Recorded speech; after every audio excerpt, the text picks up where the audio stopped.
अस्सलाम वालेकुम my friend and subscribers. तो मुझे काफ़ी कमेंट्स आ रहे थे वेंडर्स और क्लाइंट्स के बारे में कि उनमें डिफरेंस क्या होता है। कुछ लोगों को अभी तक ये पता नहीं है जो न्यू है, और कुछ पुराने भी थे सब्सक्राइबर्स जो लोग अभी भी मुझसे पूछ रहे हैं कि वेंडर्स और क्लाइंट में फ़र्क क्या होता है। ठीक है, आज मैं आप लोगों को वेंडर्स और क्लाइंट्स के बारे में बताऊंगा कि इन दोनों में फ़र्क क्या होता है। फ़र्क ज़्यादा नहीं होता, बस इनकी वेबसाइट का फ़र्क होता है। ठीक है, तो सबसे पहले ये जो वेबसाइट आपके सामने ओपन है ना, ये वेंडर की साइड होती है। ठीक है, बात जो होती है, जो ज़्यादातर लोग कंफ्यूज हैं वो आईडी की वजह से कंफ्यूज हैं, क्योंकि वेंडर की भी आईडी होती है और क्लाइंट की भी आईडी होती है। जैसा कि मैंने पहले बताया कि सिर्फ फ़र्क अगर होता है, डिफरेंस होता है, वो इनकी वेबसाइट का होता है। ठीक है, अब ये मेरे पास वेंडर की साइट है जिसके ऊपर लिंक लगा हुआ है। ठीक है, ये वेंडर की साइट है, इसके ऊपर आर्टिकल पब्लिश हुए हैं। मैंने पहले भी वीडियो में बताया था कि इन दोनों में फ़र्क ये होता है कि ये मैंने वेंडर की साइट ओपन की हुई है ना, तो वेंडर की साइट के अंदर हमेशा कैटेगरीज होती हैं, निचेस होती हैं। ठीक है, जैसा कि इसमें है business, tech, law, lifestyle, health, home improvement, और भी काफ़ी होती है, लेकिन कुछ कुछ साइड होती हैं उनकी एक ही निच होती है। जैसे कि स्पेशल वो हेल्थ के बारे में होती है, टेक के बारे में होती है। लेकिन जो ज़्यादातर, अगर 100 में से 95% ऐसी साइड होती हैं जिनकी बहुत सारी कैटेगरीज होती हैं, प्योर जो होती है वो बहुत कम होती है। तो ये मैंने वेंडर की साइड ओपन की है। वेंडर की साइड की निशानियाँ जो मैंने बताया था पहले भी, कि इसके अंदर आर्टिकल लगे होते हैं, ये हमें सर्विस नहीं दे रहे होते। ठीक है, जो क्लाइंट होता है वो हमें सर्विस दे रहा होता है। फॉर एग्जांपल, अगर हमारी कोई शॉप है, स्वीट बेकर की शॉप है।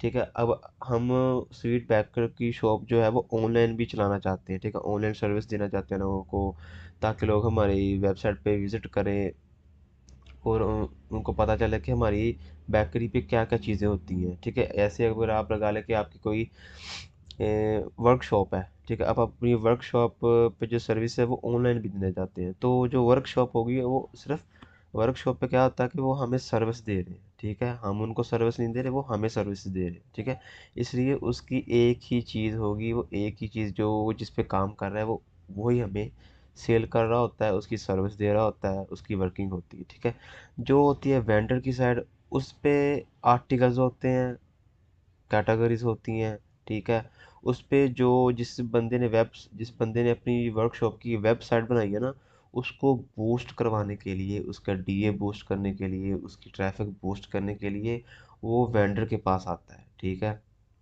वेंडर के पास आता है। वेंडर की साइड जो होती है वो ऑलमोस्ट काफ़ी हाई डीए होता है, ट्रैफिक होता है। तो वो उनकी ये दो चीज़ देख के वहाँ पे अपना आर्टिकल, एक आर्टिकल की शक्ल में एक आपको वो देते हैं, कह लें कि आर्टिकल ही देते हैं आपको, जिसके अंदर वो लिंक लगाया होता है उन्होंने अपनी वेबसाइट का। ठीक है, वेबसाइट का जो लिंक होता है ना, उस लिंक, जब जो ट्रैफिक उस वेंडर की साइट पे आती है ना, वो न्यू आर्टिकल को ज़रूर ओपन करती है।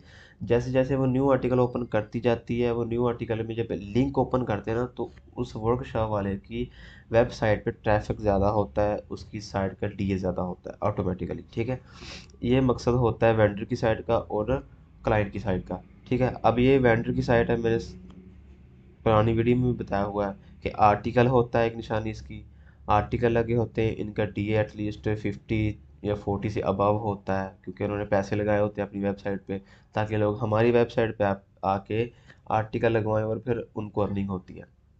ठीक है, अब इसकी ट्रैफिक ऑलरेडी 1K है।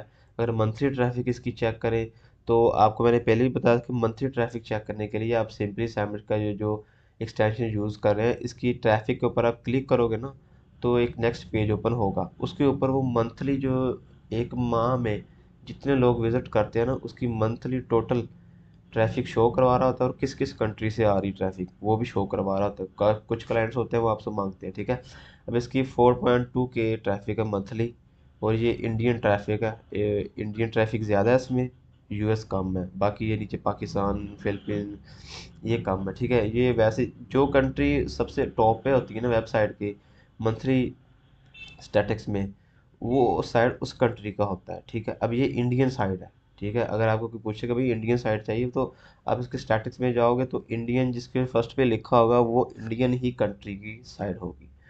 तो ये मंथली ट्रैफिक चेक करने का तरीका, ठीक है।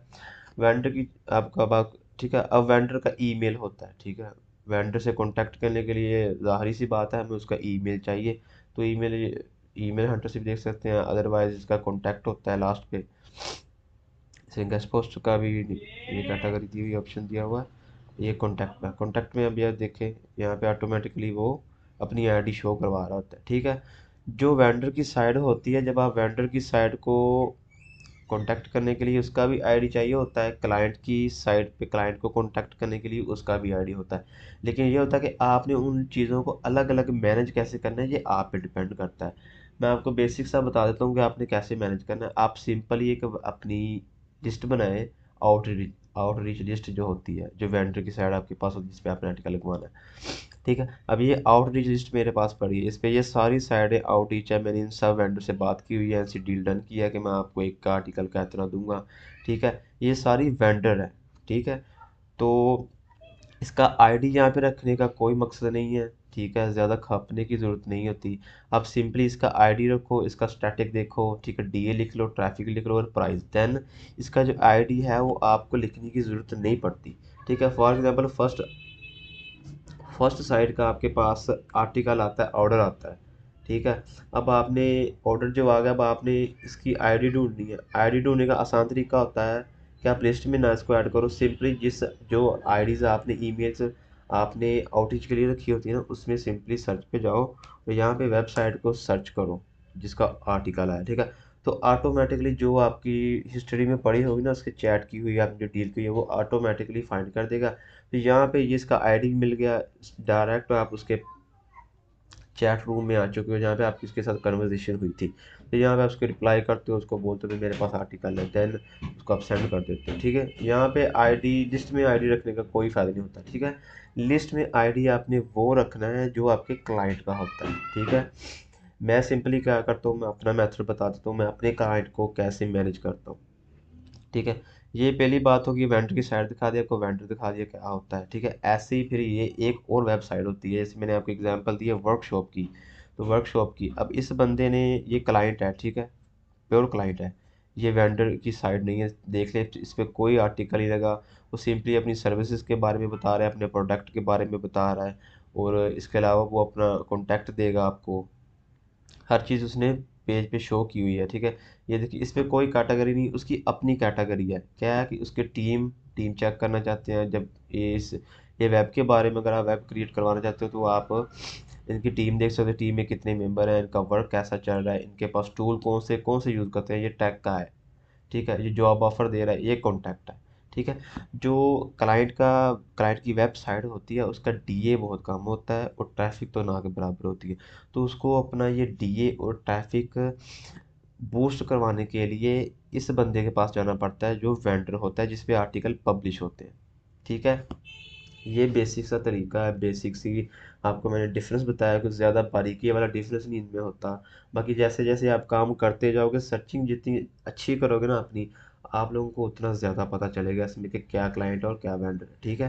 बाकी जब फर्स्ट आर्टिकल आता है तो बंदा खुद ब खुद हैंडल करता है, तो आप उसको पता चल जाता है कि क्या मैं कर रहा हूँ, किसके साथ काम कर रहा हूँ, किसके साथ नहीं, ठीक है। अब इसके पास, अब इसको देखिए, अब इसको वेंडर की ज़रूरत है, ठीक है, क्योंकि इसका डीए कम है, इसका ट्रैफिक भी नहीं है। अब आप ये सोच रहे होंगे कि ये बंदा डायरेक्ट वेंडर के पास क्यों नहीं जाता, ठीक है। जो लोग, जो अमेरिकन लोग होते हैं ना, वो लोग, उनके पास इतना टाइम नहीं होता कि वो लोग खुद कोई अच्छी वेबसाइट सर्च करें जिस पे उनका आर्टिकल पब्लिश हो और ट्रैफिक ज़्यादा हो। उनके पास इतना टाइम नहीं होता। वो क्या करते हैं, वो रीसेलर को ढूंढते हैं। जैसे कि हम लोग रीसेलर हैं, हमारी अपनी वेबसाइट नहीं होती, हमारा अपना बजट नहीं होता। हमने इसको अब रीसेलर भी बोलते हैं। अगर हम वैसे रेगुलर जो लैंग्वेज में बोले तो हम ब्रोकर हैं, ठीक है। जैसा कि प्रॉपर्टी ब्रोकर होता है, प्रॉपर्टी डीलर होता है, कि जगह किसी की होती है, सेल किसी ने करनी होती है, बस उसने डील करवानी होती है और उसमें से उसका जो बजट है वो उसने अपना निकालना होता है, ठीक है। बस यही काम होता है हमारा। साइड अब इस बंदे की है, और चाहिए इस बंदे को, ठीक है। इसकी न्यू साइट आप लोगों को एक और एग्जांपल देता हूँ। जैसा कि आप लोग कोई न्यू शॉप ओपन करते हो ना, तो उस शॉप के बारे में आप फिर एडवर्टाइजमेंट करते हो, ठीक है। एडवर्टाइजमेंट आप किसी भी, आपका जो मेन स्टॉप होता है वहाँ पे काफ़ी रश होता है, जहाँ पे ट्रैफिक ज़्यादा आता है, आप लोग वहाँ पे बैनर वगैरह उसका लगाते हो। तो सिंपली ये तरीका होता है, ये अपनी न्यू वेबसाइट का जो एडवर्टाइजमेंट होती है, बैनर होता है, वो आप वो ओल्ड साइट पे लगवाते हैं वेंडर के पास जिस पे आर्टिकल पब्लिश होते हैं। ये बेसिक तरीका होता है, ठीक है। इसके अलावा अब ये क्लाइंट है, आप लोगों ने क्या करना है, इसकी भी आईडी फाइंड करनी होती है, ठीक है। अब ये इसकी 2 आईडीज फाइंड हो गई हैं, इसको कॉपी करो। कुछ लोग क्या करते हैं, वो लिस्ट क्रिएट करते हैं, यहाँ पे साइड रखते हैं उस क्लाइंट की, ठीक है, उसका ईमेल आईडी रख देते हैं, ठीक है। कुछ लोग ऐसे करते हैं, लेकिन मैं क्या करता हूँ, जो मेरा बेसिक तरीका है, मैं सिंपली यहाँ पे कंपोज ओपन कर लेता हूँ। जिस अपनी ईमेल आईडी से मैंने उनको मेल करनी होती है ना, उसका कंपोज ओपन करके देन उसमें वो क्लाइंट की जो आईडीज़ होती हैं वो पेस्ट करता रहता हूँ, ठीक है। अब मैंने हर आईडी अपनी ईमेल आईडी पे 50 100 ऐसे ईमेल आईडीज़ पे सेव किए हुए हैं, ताकि मैं उन लोगों को उन्हीं ईमेल से मैनेज कर सकूँ। तो मैंने ऐसे 50 आईडीज़ निकाल के इनको ड्राफ्ट में सेव कर देना, ठीक है। ये ड्राफ्ट में चले जाएंगे, देन उसको बाद में इसको इसकी अपनी ही ईमेल पे दोबारा रीसेंड करके इसको मेन पेज पे ले आता हूँ, देन उनको ईमेल कर देता हूँ, ठीक है। मेरा बेसिक ये तरीका है। बाकी आप लोग अपनी गूगल शीट में इसको सेव करना चाहते हो तो वो आप पे डिपेंड करता है। बाकी इसके अलावा कोई और हेल्प चाहिए, वो कोई समझ ना लगे, तो आप मुझे कमेंट्स कर सकते हैं। अदरवाइज़ इंस्टाग्राम पे डीएम, अगर मैं कमेंट्स पे ज़रा कम रिप्लाई करता हूँ, तो आप लोगों ने मुझे इंस्टा पे डीएम करिएगा, ताकि क्योंकि मैं उस पर रात को अपडेट रहता हूँ, हर टाइम एक्टिव रहता हूँ, और मैंने काफ़ी लोगों को पे रिप्लाई भी किए हुए हैं, ठीक है। आप लोग इंस्टा पे आए, मैं आपकी हर तरह की हेल्प करूँगा। जो भी हेल्प चाहिए, किसी को क्लाइंट चाहिए, किसी को वेबसाइट्स चाहिए, वो मैं वहाँ पे दूंगा। बाकी आप खुद भी अपनी जितनी सर्चिंग अच्छी करोगे, आप लोगों का उतना फ़ायदा होगा, ठीक है। बेसिक तरीका मैंने आपको समझा दिया कि वेंडर क्या होता है और क्लाइंट क्या होता है। इसके अलावा कोई हेल्प चाहिए तो मैं हाज़िर हूँ। अल्लाह हाफिज़।